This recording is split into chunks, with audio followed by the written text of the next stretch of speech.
Fox 13, this is breaking news. That breaking news has to do with Travis Decker. The Chelan County Sheriff just started speaking with media, the latest on the remains that were recently found. Yesterday around 15:30 hours, that'd be 3:30 p.m. Our search teams did locate an anomaly that was seen in AI imaging from our drones. In closer inspection, when we got that, we did see that it was potentially a shirt.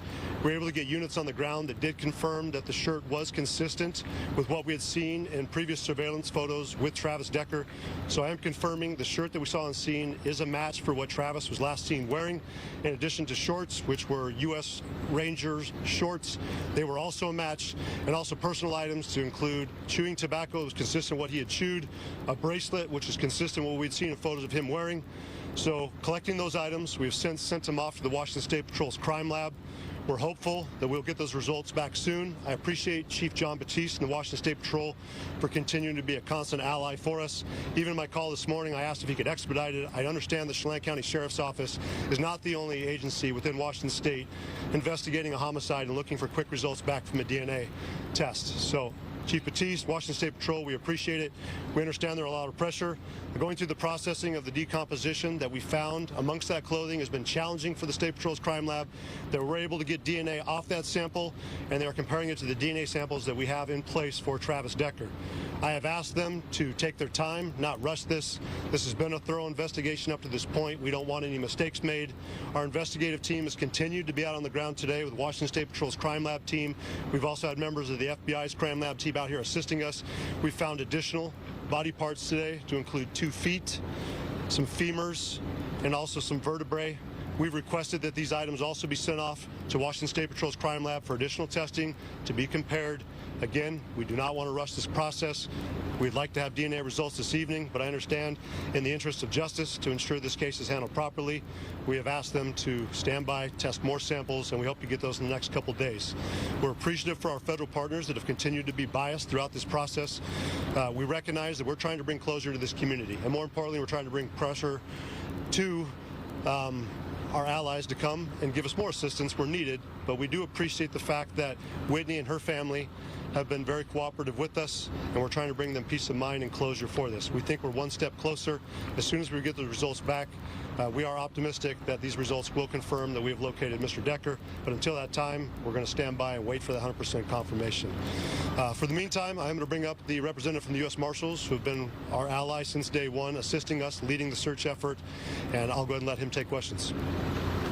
Hi, my name is Gavin Duffy. I'm the Chief Deputy United States Marshal from the Eastern District of Washington. You guys have been on site. You've been part of this for months now, 3.5 months. You've pretty much been working hand in hand with Chelan. Can you explain why it took so long to be able to find this specific spot? It's less than a mile from where that campground is. I mean, I think if we look behind us into the backdrop here, the terrain is extremely complex, some of which would, is hard to find anywhere in this country, and that's kind of what we found. I mean, it's incredibly steep, it's incredibly rocky, and that's why we have some of the experts, our Special Operations Group, and our partners with Border Patrol's BORSTAR and BORTAC, who are all 3 experts in this terrain to do it. And I think we're pretty proud of the fact, using all the resources we could across the law enforcement, public safety spectrum, to really drill down and find these remains, which we're very, very hopeful and fairly confident.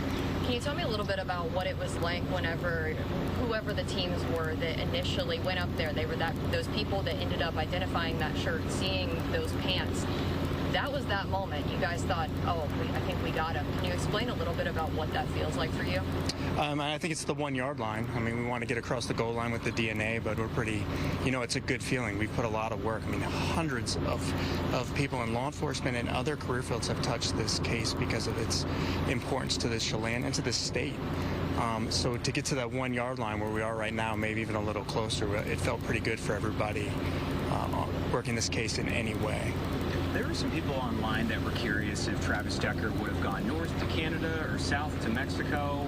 What do you say to people who were curious about him ever going that far, in your expert opinion? Well, I mean, we appreciate the curiosity, right? I mean, we're in the business of finding fugitives and human beings, and they do unique things. And so, I mean, that's how we're thinking as well. But we use fact-based policing, and we utilize our partnerships with other agencies, state, local, and federal, and we kind of narrow in on the where we need to be looking, and for the most part, we're pretty successful most of the time. Is this search in that area wrapped up? Is anyone going back up to that site at all? At this point, no. We're going to shut it down for the night. But if something changes, then we'll be right back to it. And then we're on to the next case. And if there's another case in the mountains, I'm pretty confident Border Patrol will be with us. And we'll be back at it with the state police and specifically the Spokane County Sheriff's Department as well. Based on the evidence found there, if it is Travis Decker's remains, did it look like someone had been camping there a while or someone on the move? You know, ma'am, I don't really have the answer to that specific question. Can you tell me a little bit about what, say, the next few days looks like for you? Is this something that's going to be more searching, more field work, or is this just now waiting for that DNA evidence? I think it's a lot of waiting. How does that feel? You know, you want to be, again, you want that 100% confidence in what we're doing and in the situation because of DNA we can get there. But I think we'll be looking at our phones, but moving on with the rest of our weekends and traveling back to wherever we're from. Can you tell me a little bit about the condition of those bones and those pieces that you found? Were they gnawed by animals? Is that something that seemingly disturbed up there?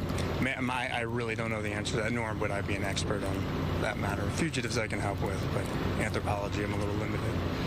Can you say whether a firearm was discovered with Mr. Decker? I do not believe there was, no. Any hint of foul play there just based on an initial look at the scene? Again, as an experienced fugitive investigator, I'd leave that to the homicide investigators and the very qualified Chelan County team. So I'm not in a position to really field that one. This is obviously hit close to home for a lot of people. Ranch is a very small community, so is Chelan County. Any message you have in terms of the importance of closing a case like this? Oh, I think everybody wants this closure across the community, and I mean, it's national level attention. We all want closure on this case, but so we're really hoping we get across, you know, to keep using the analogy, to get across the goal line and be done with this. But, you know, for the Marshal Service and every member of law enforcement from here, we just move on to the next violent fugitive. And that's unfortunate, but that's the reality. Sheriff Morrison, if I could ask you a question. You guys are from here, you live here, your guys have been part of this since day one. Kind of the same question for you. You know, you've met with the family, you guys know these people. How does it feel knowing you're so close to 3.5 months of just anxiety maybe coming to an end? We understand the work's not done. We're still in the midst of a homicide investigation. And as you asked too, if something were to have happened to Travis that was not natural or of his own cause, we're going to investigate it as a homicide investigation. We owe that to his family. We owe that to him. He's still a human being. He was a brother. He was a son. He was a family member. So again, I find his acts to be heinous, what he's alleged to have conducted and done. But overall, still going to treat him with respect. I said this throughout the process. We didn't want any harm to come to him, and we'll still treat his remains with the kind of respect that anyone would deserve. So we'll look into it, but we understand this is one step closer, as we said, to serving justice and ensuring that the law was issued. So we want to make sure this is closed out properly. We want to make sure the family has the closure. I want Whitney to sleep better at night. I want her family to sleep better at night. I want the community to know that our agency does not give up, no matter how daunting and how challenging the task is. We understand this was not easy. We get the community's frustration. We get our citizens' frustration, but overall, we'd love to have had this done in 3 days. Absolutely. It would have saved us a lot of resources, but it wasn't for a lack of trying. It wasn't for a lack of resources. We brought in some of the best minds in the country, from the FBI, the U.S. Marshals Service, U.S. Forest Service, even the U.S. Army's Criminal Investigation Division. We brought in experts in that field. We did everything. We talked with each other. We met afterwards, debriefed to make sure that we didn't make any mistakes and continued to do everything possible. We understood this could be a criminal case that was going to trial. We didn't want any chance that this would be defeated when we went to trial. And again, I think we're close to the goal we wanted, but we're not going to rush. We're not going to pat ourselves in the back yet. We're not going to say congratulations until we get the results back and we know 100% this is Travis Decker. That is our suspect. That is our only suspect. That is the only evidence that we have shows that he's our suspect. So just to confirm, that is who we were looking for. That's who I believe we found, and we hope the Washington State Patrol can confirm that soon. One last question. Timeline on that, right? Not tomorrow, not tonight. It could be anytime. Nope. Again, I'm not going to put pressure on Washington State Patrol's crime lab. I want them to take their time. I want them to make sure those results are 100% confirmed. Again, this is closing out a very significant case in our county's history. This was the largest manhunt in Chelan County history. This is the most heinous homicide in Chelan County history, and we need to make sure it's closed properly and that we make sure that we're convincing our community that we did the right thing, we have the right subject, and there's no other person out there. And one last last question for me. I don't know if it's for you or Gavin. I saw in the press release that there was a key fob that was found. If one of you could talk a little bit about that. I believe it was found in the river. Correct.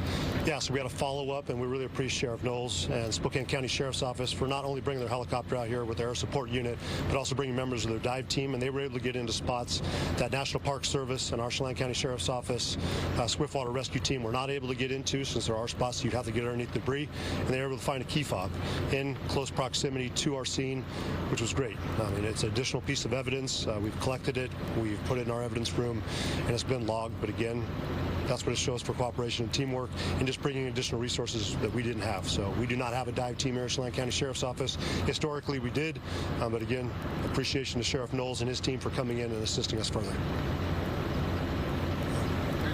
All right, appreciate everybody. Thank you, Sheriff. Thanks. I appreciate it. Have a good night. So we're actually